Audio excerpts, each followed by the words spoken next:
Romance of Sui and Tang Dynasties Chapter 92. I want you to picture the absolute worst day of your life. Oh boy, setting the bar high today. Right? But seriously, magnify it by about 1,000 and put it on a national stage.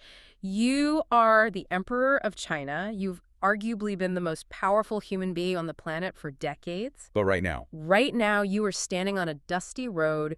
You are humiliated, you're exhausted, and honestly, you are terrified. yeah, because you've just been forced by your own angry bodyguards to execute the love of your life, Lady Yang and her brother, right there at a horse station. Exactly. It's unimaginably bleak. And usually when we talk about the story of Emperor Xuanzong and Lady Yang, well, the curtain falls right there. Right, that's the grand tragedy of Malwai Station. The romance ends, the music swells, the credits roll. But history doesn't care about the credits. It keeps moving.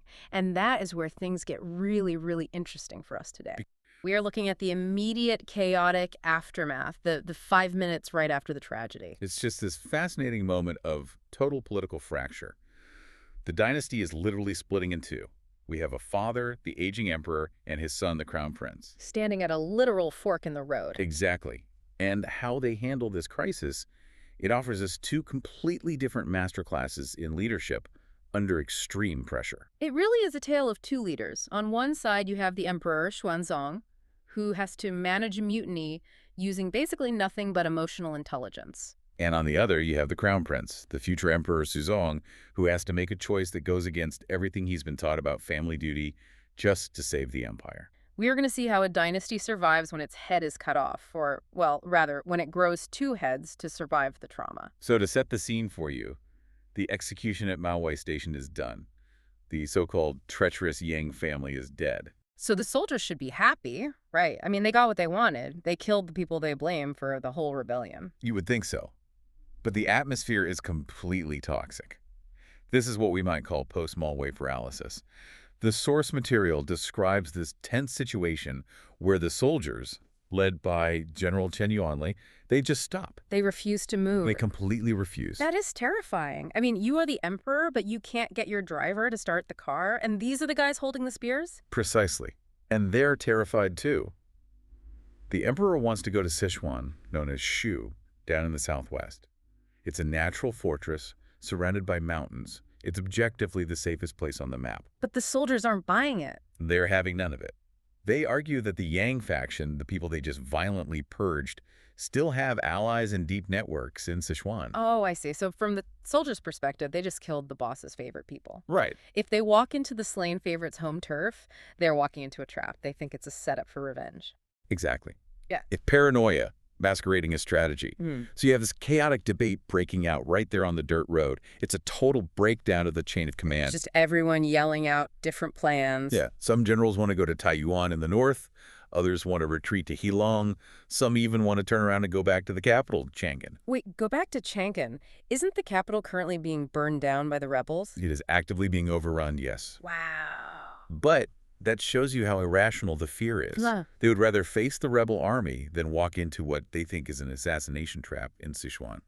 It is total confusion. And the emperor is just standing there. I mean, this is Xuanzong we're talking about, the guy who ushered in the golden age of Tang poetry, the absolute monarch. He is losing control. He enters this state of desperate negotiation. The text has this heartbreaking detail. It says he lowered his head and hummed. Hummed, like he's just zoning out. He's hesitant to even speak his mind because he knows his moral authority is shattered. He didn't want to kill Lady Yang, but he did it to survive. Now he's walking on eggshells around his own security detail. That is such a stark contrast to the all-powerful emperor we usually imagine. He's essentially a hostage. He really is. Finally, a compromise is reached by a minor official named Y.E. He suggests they just go to Fufeng first. It's a nearby district. Basically just saying, let's move somewhere to regroup. Exactly. It's the leadership equivalent of kicking the can down the road just to get the wheels moving. So they are limping along. They manage to get moving toward Fufeng, but then they hit another roadblock. And this one isn't soldiers with spears. No, it's the locals. This is such a pivotal scene.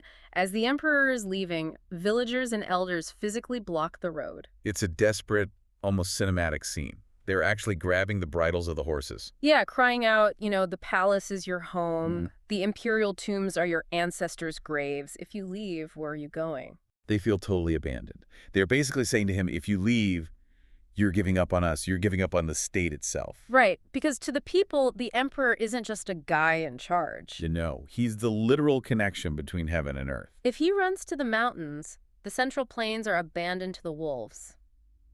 And Xuanzong, the emperor, he tries to comfort them. He stops his horse, he talks to them. But he knows he can't stay. He's the ultimate target. If he stays, the rebels capture him and the game is over. So in a moment of sheer deflection, he points to his son. Right. He tells the crown prince, you stay back, you explain it to them, calm them down. He just passes the buck. Son, you deal with the angry mob while I slip out the back. He really does. But that accidental decision, that passing of the buck, changes the course of Chinese history. Because once the emperor rides off, the villagers surround the crown prince's horse instead. And they refuse to let him leave. They make a very logical, very grounded argument. They say, if the emperor and the prince both go to Sichuan, who takes care of the Central Plains, who organizes the resistance. They have a point. If all the leadership flees to the mountains, the heartland is wide open for the rebels. Wide open. But the prince is stuck, right? I mean, we have to talk about the cultural context here. Filial piety. Oh, absolutely. It's the operating system of the entire society. Right. In this culture, you don't just wave goodbye to your dad when he's fleeing for his life. You are supposed to be his physical shield. That is the prince's dilemma. He says to the crowd, the supreme one, meaning his father, is risking danger. How can I, as a son, leave his side even for a day? He feels bound by duty. He is paralyzed by tradition. He just wants to be a good son. But here is where the story introduces the game changers, the prince's sons. Specifically, the Prince of Jianing, Li Tan. He's the third generation, and he seems to see things very differently. Jianing is the real strategist here. He breaks the paralysis, he grabs the bridle of the crown prince's horse, which, by the way, is a massive, bold move for a son to do to his father. Oh, for sure. And he gives this incredible speech. He essentially pulls out the map. He says, look, if we follow the emperor into Sichuan, we are entering a cul-de-sac. Because of the geography, right? Exactly. Sichuan is accessed by these precarious plank roads built straight into the sides of cliffs. Jianing argues that the rebels can just follow them and burn the plank roads behind them. And then they're trapped. Right. If that happens, he says, the land of the Central Plains will be handed over to the thieves with hands folded. That is chilling. It's a dead end. You're safe, but you're completely irrelevant. You're locked in a cage of your own making. Precisely. So Jianing proposes a radical new strategy. He says, go northwest. Go to Shuafang. Why there, though? Isn't that just the wild frontier? It is, but it's where the tough troops are. It's the heavily militarized border zone. He says they should gather the border guards, recall the famous generals Guo Zi and Li Guangbi, these were legendary names at the time, and strike back to retake the capitals. That is bold. Instead of running for safety, run towards the army and start the counterattack immediately. And here is the real aha moment regarding filial piety. Jianing redefines the whole concept. How so? He asks his father, why just focus on the petty rituals of serving qi and asking about health?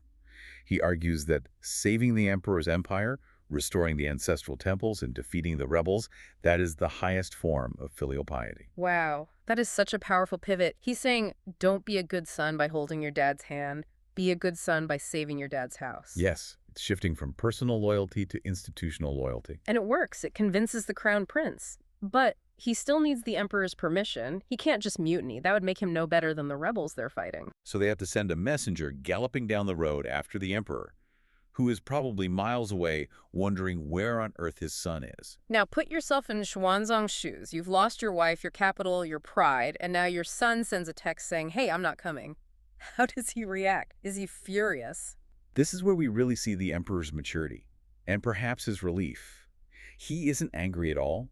When the messenger explains that the people blocked the prince and want him to lead the resistance, Xuanzong says, the hearts of the people are with the prince. This is my good fortune. He accepts it. He realizes he's yesterday's news. He realizes he is the bottleneck. He knows that a fleeing, defeated emperor cannot command the loyalty needed to fight a brutal war. The empire needs a fighter, so he supports it immediately. How does he show that support, though? It's not just a thumbs up, is it? No, he puts real resources behind it. He orders 2,000 troops from the rear guard to turn around and join the prince. And he gives him something very, very specific. Horses from the Flying Dragon's stable. The Flying Dragon stable. That sounds like something straight out of a fantasy novel. It does, but it was the emperor's personal stable.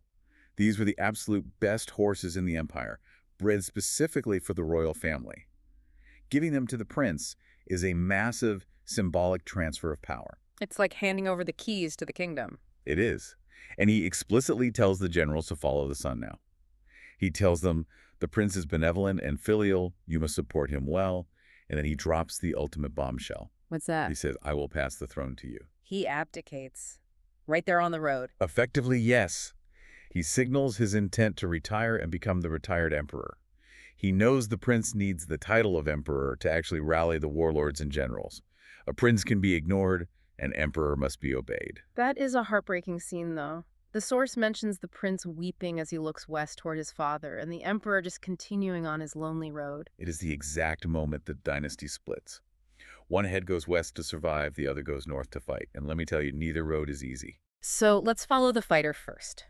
The prince is heading to Shuofang, or Lingwu.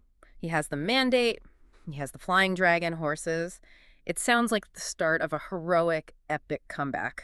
It is actually an absolute nightmare. This is known in the text as the hard road to Lingwu. They choose this destination because a loyal military governor, Pei Mian, is there, and the area is known for having strong horses and soldiers. But getting there... What goes wrong? Well, first there's the friendly fire incident.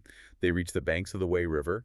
It's chaotic, it's dusty, everyone is on edge. They run into a group of armed soldiers. Oh, no. These are actually defeated Tang troops fleeing from the fall of Tongguan. But in the dust and the chaos, the prince's men think they are rebels, and the fleeing troops think the prince's men are rebels. So they attack each other. They attack each other. The text says dead and injured were numerous before they finally realized the mistake. That is tragic. The good guys killing the good guys because everyone is just so panicked. It just shows the sheer level of confusion. The uniforms don't matter anymore. Fear is the only currency out there. And then they have to actually cross the river. Right, and there are 0 boats. The rebels or fleeing civilians have taken or destroyed them all. So how do you cross a major river with an army and no boats? You find a shallow spot and you hope for the best. The cavalry, the guys on horses, they struggle across. But the infantry, the foot soldiers who were specifically sent by the emperor to protect the prince, they can't make it. The current is just too strong. They're stuck on the wrong side. They weep on the banks and have to turn back. By the time the prince reaches a place called Xinping, he has traveled over 300 lines, about 100 miles, in a panicked rush. He started with 2,000 men. He arrives with only a few hundred. A few hundred, that's not an army, that's a dinner party. It is incredibly ironic. Here is the new hope of the dynasty, the prince regent, the man who is supposed to save the entire empire, and he has almost no one to command. The source text has a poem that sums it up perfectly. It says, "No army to comfort, ashamed to be the crown prince." Talk about starting from the bottom. He really is building this startup from a garage. But while the prince is scraping together a resistance, what is happening with the old emperor? He went to Fufang. Is he safe? Hardly. If the prince is facing physical hardship, the emperor is facing a severe psychological crisis. He reaches Fufang, but rumors start spreading that the rebel vanguard is approaching. Panic sets in again. Panic and deep resentment. The soldiers are hungry, they're exhausted, and they are missing their families. And remember, these are the exact same guys who forced the execution at Maui. They have tasted blood. Exactly. They know they can bully the emperor. That is incredibly dangerous. General Chen Yuanli, the guy who managed the execution, comes to the emperor and basically admits he can no longer control the troops. Mutinies in the air again. They are openly plotting to desert. And if they desert, the emperor is totally defenseless. Or worse, they might kill him to buy favor with the approaching rebel. Right. An advisor named Qin Gugan warns the emperor. He says, force won't work. You have to move them with heart. Emotional intelligence time? So what does Xuanzong do? Because he obviously can't fight them. He gets lucky, but he uses that luck brilliantly. A tribute shipment arrives from Chengdu, 100,000 bolts of spring silk. Wow, that is a lot of silk. In the Tang Dynasty, silk was literal currency. That's a massive injection of cash. It represents the entire treasury of that region. The emperor has it all stacked up in the courtyard. It must have been an absolute mountain of fabric. Then he calls all the soldiers in. He doesn't sit on a high throne or hide behind a screen. He stands right there on their level. And he gives a speech. He gives absolute masterclass in crisis management. He starts with radical accountability. He says, my lack of virtue caused this chaos. He takes full responsibility. He doesn't blame the generals. He doesn't blame the rebels. That's so rare for a leader, especially an emperor, to own the mess so completely. Then he validates their suffering. He acknowledges that they had to leave their parents and wives without even saying goodbye. He says, I know you are hurting. I know you miss your families. He's saying, I see you. You aren't just tools or meat shields to me. And then comes the actual offer. He points to the mountain of silk and says, take this. Split it among yourselves. Go home to your families. Save yourselves. Wait, let me get this straight. He tells his bodyguards, the only thing standing between him and certain death, to take the money and leave. He literally says, I will fend for myself with my children and the palace staff. You go. You are free. That is a massive, massive gamble. It is the ultimate soft power move. By offering them freedom and by showing such raw vulnerability and generosity, he breaks their anger.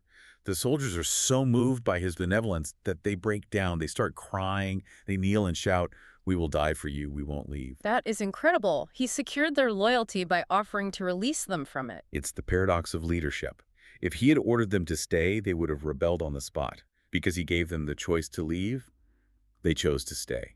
Contrast that with the prince. The prince wins loyalty through a shared mission. Let's go fight the bad guys. Let's retake the capital. The emperor wins loyalty through emotional connection. I am a flawed old man. Take this gift. And it works. The mutiny completely dissolves. The soldiers take the silk. I mean, they aren't stupid. They take the bonus. But they stay to protect him. The source ends this section with a poem, who says authority must be commanded. Benevolence enters the heart and turns it around. The scene shifts abruptly. Smoke rising from the capital city. Total destruction. Right, the government has basically dissolved.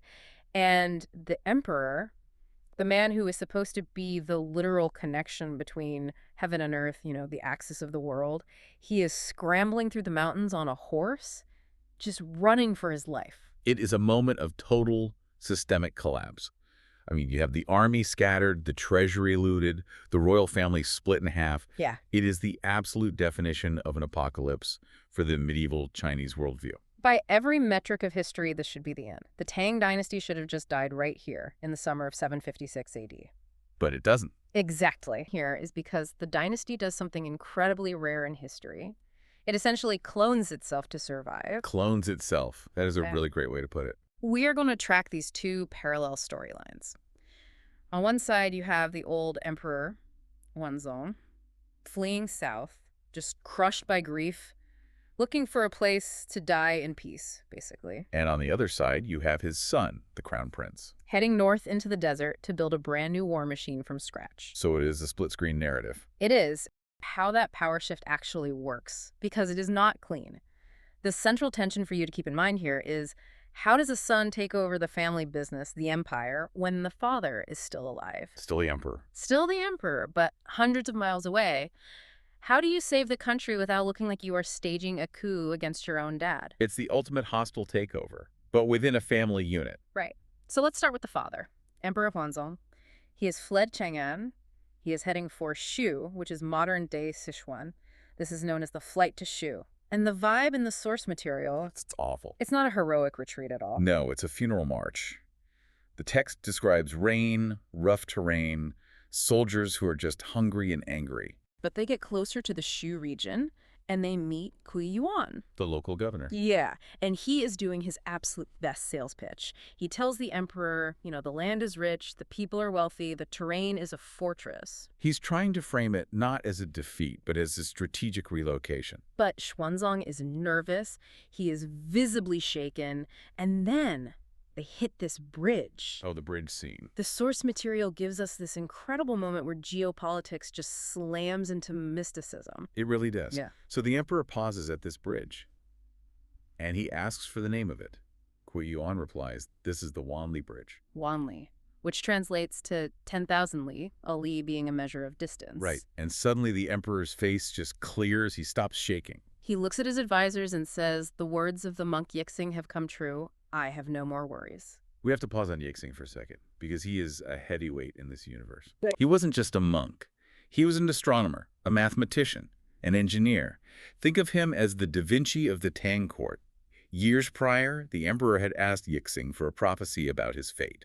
And Yixing gave him one of those classic, super cryptic answers. He said, "Your Majesty will travel 10,000 miles only, and your life will be boundless."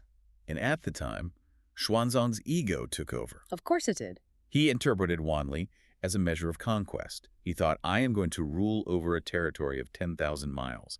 He saw it as a metaphor for his own grandeur. But standing there, muddy and tired, looking at a literal signpost that says Wanli Bridge, he realizes the joke is on him. It wasn't a distance. It was a proper noun. He just had to cross this specific bridge. And that creates a profound psychological shift for him. If the first part of the prophecy traveling to Wanli was just about reaching this specific wooden bridge, then the second part. That his life will be boundless. Right. That part must mean he isn't going to die out here in the wilderness. It is such a human moment.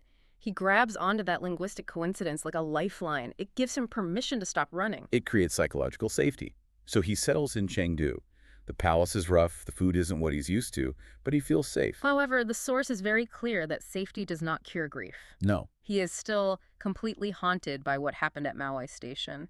Specifically, the execution of his favorite consort, Yang Guifei. The text mentions he is just looking at the moon and weeping, constantly. His advisors are trying to comfort him, Yeah, the eunuch Galushi and others, but the man is broken. He has effectively retired himself emotionally. Which creates a massive power vacuum. Because if the emperor is in the south mourning his lost love, who is running the war? And that brings us to the north. And the crown prince. This is where the pace of the source material changes completely. The prince is split from his father. He crosses the Wei River. He has maybe a few thousand exhausted soldiers with him. And he initially wants to stop at a place called Pinglang to regroup and gather horses. But his advisors, men like Du Hongjian and Wei Xiaoyu, step in immediately. They look at the map and say, no, Pingliang is a trap. It's too exposed. They point to Lingwu instead. Right. Lingwu is further north. It's a border town. But it's a hub? Exactly. It has food reserves. It has a defensible position. And crucially, it is the perfect gathering point for all the frontier armies from the west. If you are going to retake the world, you start at Lingwu. So they go there. But once they arrive, the whole dynamic between the prince and his advisors shifts. They stop suggesting things and start demanding them. They want the prince to declare himself emperor immediately. And we really have to clarify the stakes here. To you listening today, this might just seem like a necessary promotion in a time of crisis. Remember Battlefield Commission? Right. But in the Tang context, you cannot just declare yourself emperor when the old emperor is still breathing. That is treason. It is straight up usurpation. It is a massive violation of filial piety, which is the absolute bedrock of their moral system. It isn't just illegal, it is deeply immoral. And the prince knows this. He refuses. He says, I cannot take the throne while my father is sleeping in the rain. But the advisors do not let up. Pei Mian, who is one of the key strategists there, drops a serious reality check on him. He tells the prince, basically, look at these soldiers. They are homesick. They are terrified. The only reason they are following you is because they hope you are the dragon. The leader who can take them home. Yes. And Pei Mian says, if you insist on guarding the classics, meaning following the strict rules of filial piety, the army will dissolve. You have to understand expediency. Guarding the classics versus understanding expediency, that is the core conflict of this entire section. It is. It sounds a lot like the difference between following the employee handbook perfectly and actually saving the company from bankruptcy. That's a great analogy. If he follows the moral handbook, the empire dies. If he breaks the rules, he saves the system, but insults his father on a cosmic level. It takes 5 petitions. 5 separate times they have to formally ask him. But finally, he relents. In July, at Lingwu, he ascends the throne as Emperor Xuanzong. And to smooth over the incredible awkwardness of what he just did, he gives his father a new title in absentia. Xuanzong, Retired Emperor, or Grand Emperor. which sounds incredibly respectful. It does. But historically, this is a golden cage. It is a way of kicking someone upstairs. You are promoted to Chairman Emeritus, so you stop touching the steering wheel. Right. But the source material points out that in his rush to secure power, the new emperor makes a massive diplomatic blunder. Huge mistake. He changes the era name. Yes. Explain that for us. Why is changing the name of the year such a massive crisis? In Imperial China, the calendar is the emperor. The emperor literally defines time for the world. When you change the era name, in this case he changed it to Zide, you are resetting the cosmic clock. You are declaring a new beginning. So by doing that before even telling his dad. He is effectively declaring his father dead, historically speaking. Wow. He is breaking the space-time legitimacy of the sitting emperor. It is a massive slap in the face. The source actually calls it unfilial and a great mistake. It does. And the text has this really interesting lament right after. It says, "Alas, Li Yehu arrived too late." Li Yehu, also known as Li Bi, he was a famous, highly respected strategist who joins the prince's camp just a bit later. And the text is basically arguing that if Lebi had been there that day, he would have grabbed the prince's arm and said, wait, do not change the calendar yet. Keep the old era name. Handle the optics first. It was a total failure of political branding. So now we have a really dangerous situation on our hands. Two suns in the sky. Yes. A new emperor in the north, the old emperor in the south. This is usually exactly how civil wars start. It certainly could have been. But we get this incredible moment of dramatic irony in the text. Because while the prince is effectively usurping the throne up in Lingwu, his father, down in Shu, is sitting at a desk writing an edict. And that edict was to make his son the generalissimo, to voluntarily hand over control of the army to retake the capitals. Xuanzong was already planning to step back. Exactly. But before that edict can even leave the building, the messengers from Lingwu arrive. They walk in and effectively say, surprise, your son is already the emperor. This is the moment of truth for the Tang dynasty. A jealous, power-hungry father would rage. He would call it treason. He would rally his own troops. But Xuanzong doesn't. He doesn't. And this is why the dynasty ultimately survives. He reads the report, looks at his advisors, and says, my son conforms to heaven and men. What worries do I have? What worries do I have? That connects right back to the bridge prophecy. It does. He just wants the dynasty to survive. He realizes that his son taking the throne means the fight is going to go on. So he immediately issues a decree handing over absolutely everything. He declares he will no longer handle state affairs. He sends the imperial seal and the jade books north to Lingwu. And the son, Xuanzong, plays his part perfectly too. When the seal arrives, he doesn't celebrate. Right. He cries. He refuses to keep the seal in the main hall. He treats it like a burden. Which helps smooth over the fact that he just stole his dad's job. Exactly. So the political crisis is averted.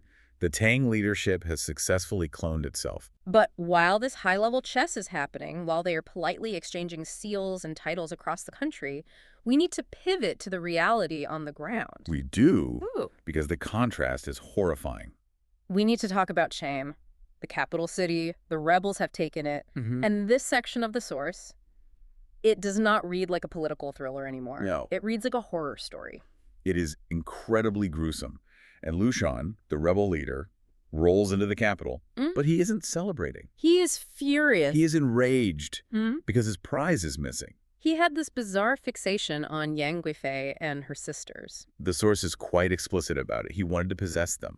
He actually claimed he wanted to, quote-unquote, party with them. He felt entitled to them. But when he finds out they're already dead executed by the Tang soldiers at Maowei during the emperor's flight, he feels cheated. And he takes that frustration out on everyone left behind. But it isn't just frustration. It is a blood debt. Right. We have to remember the Tang court had previously executed An Lushan's son. And Xuanzong, who had been living in the capital as a hostage. So An Lushan wants to balance the ledger. He orders a massive roundup. Royal princes, princesses, relatives of family, anyone who couldn't escape the city in time. And the method of execution he chooses is straight out of a nightmare. He orders their hearts to be cut out. He wants to sacrifice their living hearts to the spirit tablet of his dead son. He sets up this whole grisly stage in the city. He puts his son's spirit tablet on a throne. The executioners are standing there with knives ready to butcher these royals. And then, and the source insists it's actually happened, the weather turns. A massive storm rolls in out of nowhere. Thunder, lightning, total darkness in the middle of the day. The text says the wind was so violent it literally blew the knives right out of the executioner's hands. It is incredibly cinematic. It feels like the sky itself is objecting to what is happening. And then a bolt of lightning strikes the setup. It smashes An Xuanzong's spirit tablet to pieces. The ceremonial tent catches fire. Even An Lushan, who is this brutal, hardened warlord, gets spooked by this. He is terrified. Because in his worldview, this is the heavens directly rejecting his sacrifice. He realizes he has crossed a line. So he cancels the heart extraction entirely. He orders the bodies to be buried instead. It is the only thing that saves those corpses from total desecration. There is also a really strange bit of irony in this section regarding the emperor's other consorts. Oh, about Meifei. Right, remember Meifei, the consort that Yang Geifei was incredibly jealous of? Yes, the rebels are searching the palace, and they find a rotten, decomposed body of a woman near Meifei's quarters. And they just assume it's her. They shrug, figure she's dead, and stop looking. But the source tells us it wasn't her. Meifei actually survived. She did. So Yang Geifei, who schemed so hard to keep Meifei away from power, ends up dead in the mud at Maowei, while Meifei survives the fall of the capital because the rebels were too lazy to double-check a corpse. It is a very grim commentary. And the source explicitly blames Yang Gusheng for all of this. The corrupt chancellor, Yang Guifei's cousin. Right. The text argues that his incompetence and his scheming blocked the royals from fleeing earlier. It essentially says their blood is on his hands. If he hadn't stopped them, they would be alive. Speaking of the people left behind in Chang'an, we have to talk about the collaborators. Yes. Because not everyone was killed, some officials surrendered, and the source spends a surprising amount of time focused on them. This is clearly a very painful part of the history for the Tang scholars who compiled this. They highlight two brothers specifically, Zhang Jun and Zhang Ji. Why them? Because of who their father was. They were the sons of Zhang Ji. Who was a legendary loyalist, a really famous minister. Exactly. Yeah. These men were raised on the absolute highest Confucian values of loyalty and integrity. They were supposed to be the best of the best, the moral elite.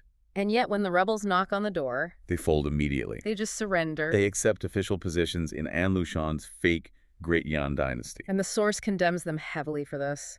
It ruins their family's reputation permanently. The text uses them as a warning to the reader. It says your family pedigree does not matter at all if your character is weak in a crisis. It shows that the rot in the Tang dynasty went deep. Even the good families had completely lost their moral compass. But this actually brings us to the biggest strategic question of the whole episode. Right, because the rebels have Chang'an. They have the treasury, they have the collaborators, they have all the momentum. Why didn't they win? The source offers a really sharp analysis here, and it boils down to one word: greed. Or maybe short-sightedness. They just got distracted by the shiny things. Think about it from their perspective. They walked into the left treasury in the capital and saw literal mountains of silk and gold. And they just stopped. They completely stopped. They started looting, they started drinking, they spent their time assigning fake titles to each other and organizing parades. While the old emperor was vulnerable in the mountains. This is their critical error. If An Lushan had ignored the money and just chased Xuanzong into Shu, he catches him. If he marches north to crush the prince at Lingwu before that new army is ready, he wins. The Tang dynasty ends right there in 756. Game over. But they didn't do either of those things. They started in the city. Because at their core, they weren't empire builders. No, they were homesick warlords. And Lushan didn't even like Cheng. He wanted to pack up all the loot and move it back to his power base in the northeast, back to Fanyang. So they were treating the conquest of the capital like a bank robbery, not a change in management. Precisely. And this total lack of strategic vision, this inability to pivot from bandit to ruler, bought the Tang forces the one thing they could not manufacture. Time. Time. Time to regroup. Time for the two sons to align their messaging. The Tang leadership was willing to completely humiliate itself to survive. Yeah. The father running away, the son breaking sacred protocol. They did what they had to do. While the rebels were just rotting from the inside due to their own avarice and cruelty. It creates a really powerful moral narrative for the source material. The Tang, despite all their massive failures, retained the mandate of heaven because they ultimately aligned with the need for order. And the rebels lost it because they violated heaven's heart. The source really emphasizes that cruelty plays a major role in their downfall. Like An Lushan claiming he would have killed the famous poet Li Bai if he found him. Right. Little details like that paint the rebels as enemies of culture, enemies of loyalty, and enemies of civilization itself.